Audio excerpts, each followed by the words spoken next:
Hello viewers, আজকে আপনাদেরকে দেখিয়ে দেব কিভাবে ফটো অটো কাটিং করবেন। ফটো কাটিং করার জন্য আমাদেরকে যে অ্যাপ্লিকেশনটি ওপেন করতে হবে তা আমি গুগল প্লে স্টোর থেকে ডাউনলোড করে নেব।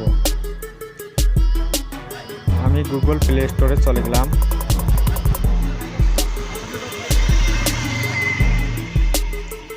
গুগল প্লে স্টোরে আসার পর সার্চ অপশনে ক্লিক করব। তারপর টেলিপুট নামে এই অ্যাপ্লিকেশনটি ওপেন করে নেব। আমার ইনস্টল করা ছিল তাই আমি অ্যাপ্লিকেশনটি ওপেন করে নিলাম।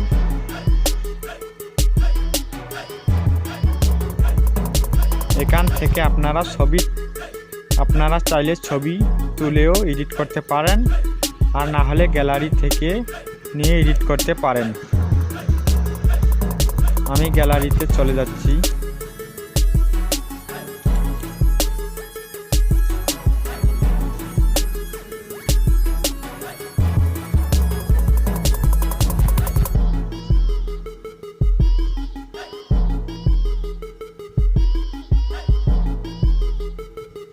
গ্যালারিতে আসার পর আমি যেই ছবিটি এডিট করতে চাচ্ছি সেটি সিলেক্ট করে নেব।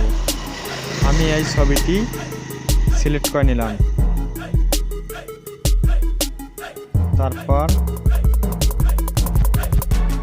এখানে টিক মার্ক দিয়ে দেব।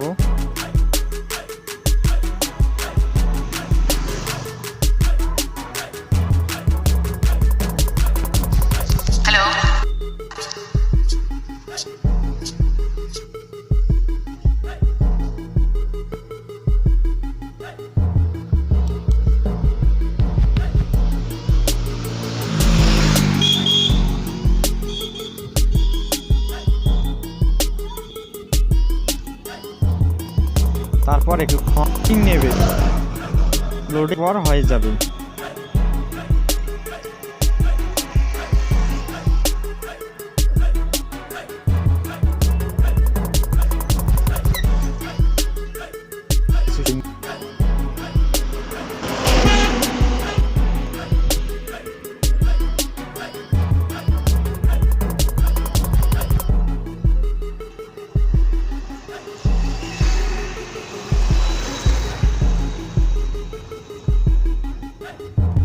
নেবে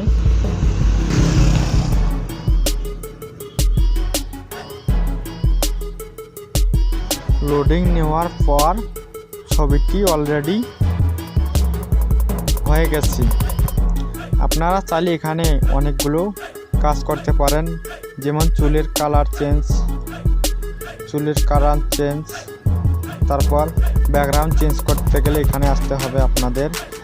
এখানে এসে এভাবে ব্যাকগ্রাউন্ড চেঞ্জ করে নেবেন।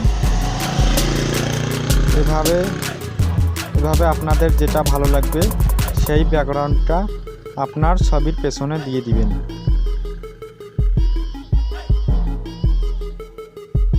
আপনার ছবির পেছনে সেই ব্যাকগ্রাউন্ডটা দিয়ে দিবেন যেটা ভালো লাগে, আর না হলে আপনি আরও অনেকগুলো এডিট করতে পারবেন।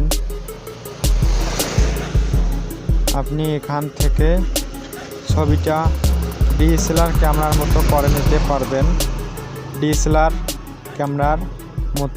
নিতে পারবেন। আপনি এই অ্যাপটা দিয়ে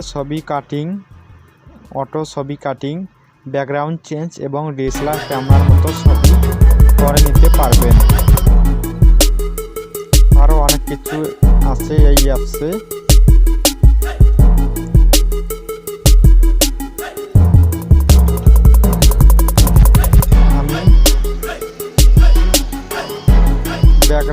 এই ব্যাকগ্রাউন্ডটা দিয়ে দিচ্ছি।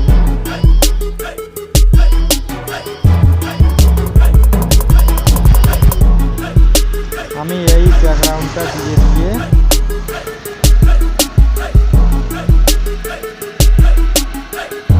ছবিটা একটু নিচে নেমে এখানে সেভ করে দিলাম।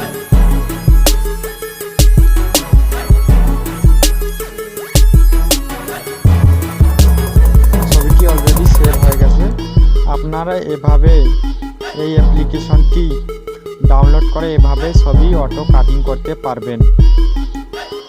আজকে এই পর্যন্তই। ভিডিওটি ভালো লাগলে করবেন